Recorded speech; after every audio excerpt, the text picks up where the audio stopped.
I just have to read out this tweet that I've got from CPG80, who says, he sent me an excerpt. He said, this is taken from Michael Oliver talking about Newcastle, if they're in a relegation battle.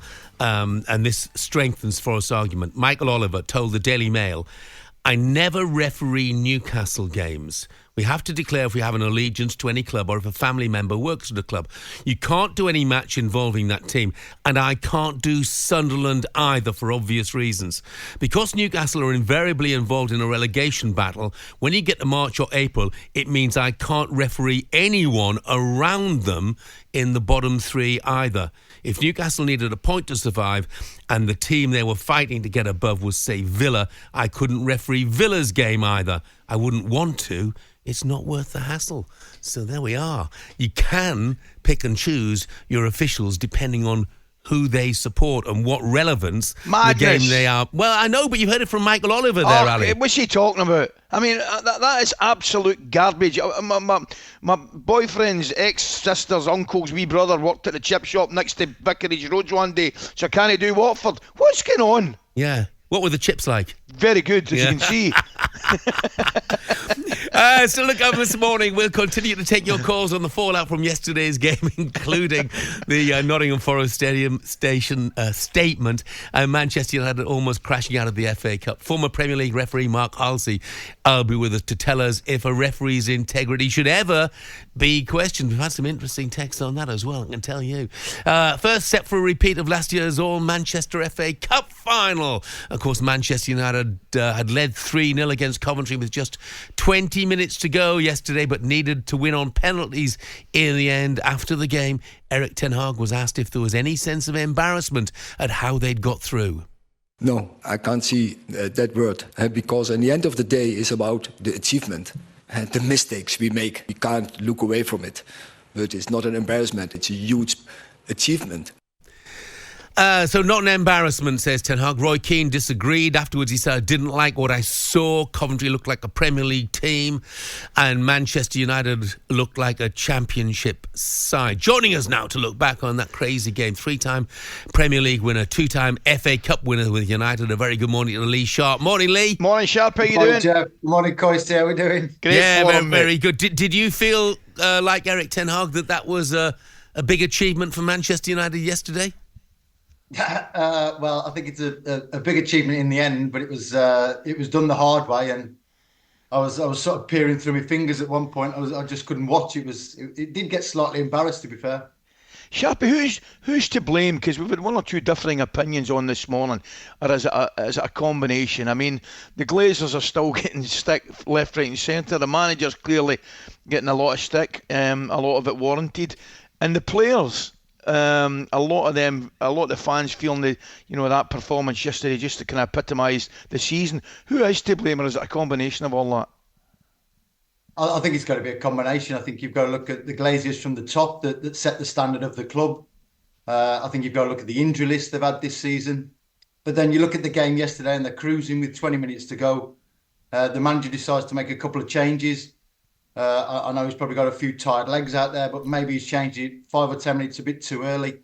It changes the sort of mentality of the players. They drop down a gear. They think it's a testimonial game, last 20 minutes, and it's just a procedure. And they slip up and they open the gates for Coventry. Coventry get a bit of momentum, and all of a sudden they're right under the cosh, and they sort of get away with one in the end. What do you think Jim Ratcliffe, with it, sitting in the stands, his legs aching after completing the marathon in the morning, what do you think he was thinking?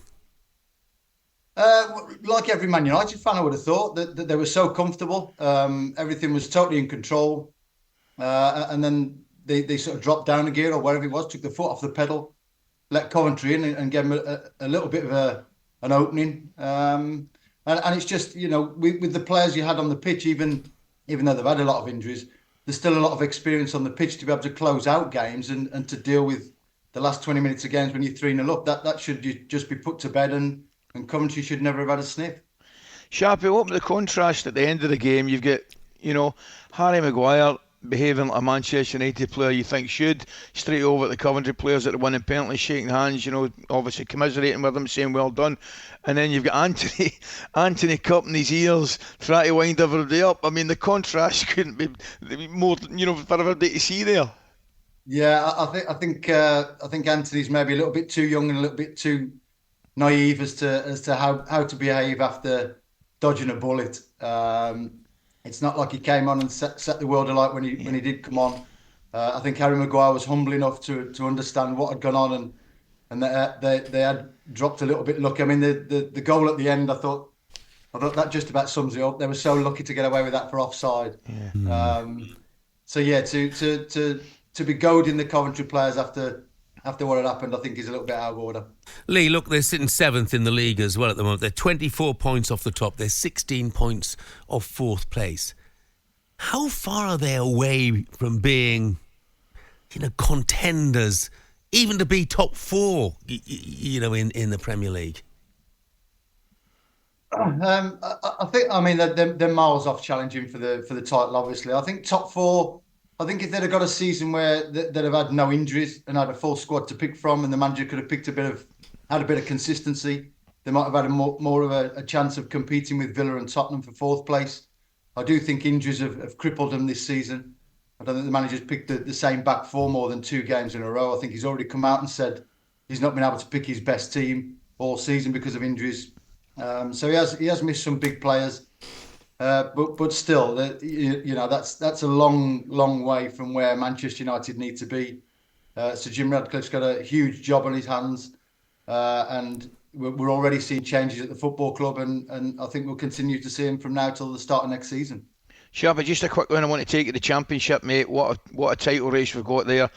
I mean, it looks at this stage as though Leicester, it might be Leicester and one other. You're going for Leeds or Ipswich? I'm officially ruling Southampton out now, but they've got a couple of big games. But I think it'll be between Ipswich and Leeds for the other position, mate. Yeah, huge game tonight. I'll be watching that. I'm hoping it's Leeds, obviously. Yeah. I think the Premier League needs Leeds, and I think Leeds need to be in there. I think it's an unbelievable club, and I'm just fingers crossed they can pull out a result tonight and get through this. What is renowned as being twitchy bum time, as one of my old managers used to call it. So, yeah, I'm hoping they've got a bit of bottle and they all stick together and work it out tonight. Lee, thanks very much indeed. Right, Have mate, a good day. To see you. Thanks, lads. Thank you. Take care. Duncan in Sheffield says, sack every member of the coaching staff, transfer list each player, give Antony, Wan-Bissaka and Dalla to whoever will take them. This season's got nothing to do with the Glazers, all to do with coaching and playing mentality that's ingrained in the squad. And there was a cracking response, which I've just lost for a moment now, Ali, to your chip shop. Here we go. I've got it. Mark from Anglesey. Sorry, can't trust Ali's positive review of his cousin's boyfriend's uncle's, aunties, grandma's sister's nephew's chip shop. He's obviously related and therefore could be biased. talkSPORT Breakfast, waking you up Monday to Friday morning from 6 a.m. on AM, on DAB, via the talkSPORT app and on your smart speaker. talkSPORT.